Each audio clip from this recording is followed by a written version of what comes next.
उग्रवादी अब जो कहें, हम जो भी मेरा हथियार कदम उठेगा वो जनता के लिए। बहुत दर्द है, आप कभी भी जाइए, खासकर ओपन कास्ट जहां है उन क्षेत्र में जाइए जहां कोलियरी है, आप यूरेनियम के क्षेत्र में जादूगोड़ा जाइए, आप टाटा जमशेदपुर जाइए, हर जगह जबरन गांव वालों की जमीन छीनी जा रही है। तो ये लड़ाई हमारी जमीन की है, जमीन की लड़ाई के लिए बिरसा मुंडा, सिद्धू कानू और रघुनाथ महतो चौहान विद्रोह के उन्होंने हथियार उठाया था। हम भी उठाने से पीछे नहीं उठेंगे, चाहे जो परिणाम होगा। अरे मरने को एक दिन सब मरेगा, सिकंदर, महान सिकंदर खाली हाथ गया है, हम भी जीने के लिए नहीं आए हैं, लेकिन जब तक जिएंगे अपनी माटी में हक अधिकार के साथ जिएंगे। उसके बाद चाहे जो परिणाम हो, जनता के साथ हम है, जनता हमसे जो अपेक्षा रखती है हम उस पर खरा उतरेंगे। अभी आप बोले कि की लड़ाई सीएनटी एक्ट 1908 में भगवान बिरसा मुंडा के आंदोलन के बाद शुरू हुआ था। अभी भी कई आदिवासी मूलवासी सड़क पर है।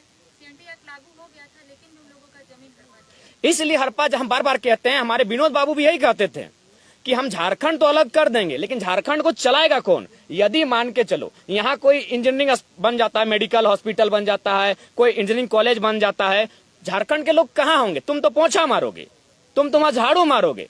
क्यों? इसीलिए बार बार कहते हैं पढ़ना होगा। ये हमारे आज बहुत सारे लोग दिल्ली का उदाहरण देते हैं, क्या दिल्ली के तौर पे यहाँ परिवर्तन होगा? संभव नहीं है अभी, क्योंकि दिल्ली में एजुकेटेड लोग हैं, वे पढ़े लिखे लोग हैं, वे लॉजिकली बात करते हैं। झारखंड के लोग भावनाओं में बात करते हैं। अरे उतना तो छोड़िए, झारखंड के लोग एक माने ये यूथ है जिसका कभी कोई पॉलिटिकल संबंध है, उसे बर्दाश्त नहीं कर पा रहे हैं। अरे भाई हम मेरिट से आए हैं, इनको नेपोटिज्म बर्दाश्त है, भाई भतीजा बात बर्दाश्त है, लेकिन एक टैलेंट से पढ़ा लिखा लड़का अगर आगे आ रहा है उसे ये बर्दाश्त नहीं कर पा रहे। तो झारखंड एक अलग परिप्रेक्ष्य में खड़ा होता है, यहाँ समय लगेगा बिल्कुल। सीएनटी में आने के बावजूद भी आदिवासी की जमीन धड़ल्ले से छीनी जा रही है, लूटी जा रही है। इसीलिए तो हम कहते हैं सरकार से हम पहला निवेदन यही करेंगे। आप कहते हैं ना आदिवासी मूलवासी, पहला शब्द आपका आदिवासी है, आदिवासी का ही विकास करें। अब बंद करें जादूगोड़ा की यूरेनियम के, बंद करें, क्योंकि वहां महिलाएं इस प्रकार की स्थिति में बहुत शर्मनाक स्थिति। अब बंद करें उन खननों को जिससे मानव को नुकसान हो रहा है। आप कीजिए पहला विकास आदिवासी का ही कीजिए। आज आदिवासी सबसे ज्वलंत मुद्दों में है, उसके बाद आप मूलवासी को ध्यान दीजिए। अब विकास किसी का करे तो यहाँ कोई विकास नहीं हो रहा है, यहाँ केवल पद, प्रतिष्ठा,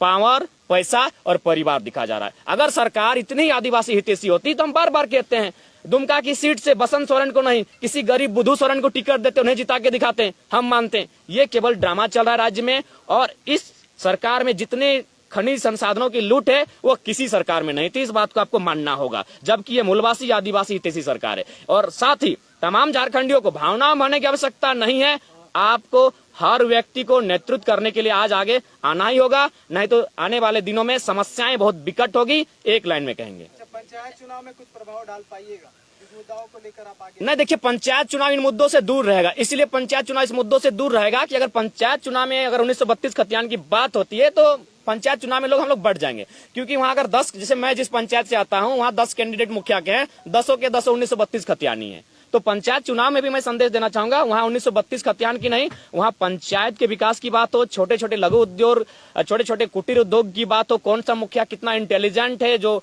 नए आइडिया लेकर आता है, वहां शिक्षा, स्वास्थ्य, इन सब चीजों की बात हो, ग्राम सभा को मजबूती कैसे मिले, इन सब मुद्दों पर पंचायत चुनाव लड़ा जाए। वहां 32 की बात नहीं होनी चाहिए। विकास मुंडा है, आप ही के आंदोलन से जुड़े रहे हैं, वो चुनाव लड़ रहे हैं। नहीं, देखिए ऐसा बात नहीं, चुनाव लड़े विकास महतो। अच्छा, विकास महतो जी, ठीक है, उसके लिए कोई बात नहीं, उससे पहले भी लड़ते हैं। अगर ये आंदोलन नहीं भी होता तो विकास दल लड़ने वाले थे, और वैसे भी मुखिया संघ के प्रदेश अध्यक्ष रह चुके हैं, तो उसके लिए कोई आपत्ति नहीं। अगर कोई लड़ते हैं तो लड़ने दीजिए, लेकिन मैंने पहले कहा कि मैं तभी चुनाव हो या कोई भी चीज आंदोलन हो, पार्टिसिपेट मेरा तभी होगा जब जनता चाहेगी। और फिलहाल जनता ने मुझे लगभग सैकड़ों लोगों ने फोन करके कहा कि नूनू तोरा चुनाव नहीं लड़े को, तो हम नहीं लड़ेंगे। आपको नहीं लगता है कि आप लोग का जो आंदोलन है उसमें जनता का खिंचाव आप लोग की ओर रहा है, तो उसका जो है फायदा इस तरह के लोग लेने का प्रयास करेंगे? कोशिश तो करेंगे, लेकिन जनता समझदार हो चुकी है। जनता जानती है कि मुद्दों के साथ कौन है और मुद्दों के साथ कौन है। अब जनता जानती है, क्योंकि अब 21 साल बाद जो आंदोलन, बृहद आंदोलन खड़ा हुआ है, इस आंदोलन को अगर किसी भी प्रकार से नुकसान हुआ तो अब 21 नहीं, अब 41 साल लगेंगे फिर खड़ा। मतलब बच्चे झारखंड में स्थानीय नीति, नियोजन नीति नहीं बनने के कारण, इसलिए इस बार कोई डिस्टर्बेंस नहीं होगा। हमारी लड़ाई धीरे धीरे, हम लोग खरगोश बन के एकाएक नहीं भागेंगे, कछुए की तरह आगे बढ़ेंगे, लेकिन मंजिल तक, फिनिशिंग पॉइंट तक हम लोग पहुंचेंगे।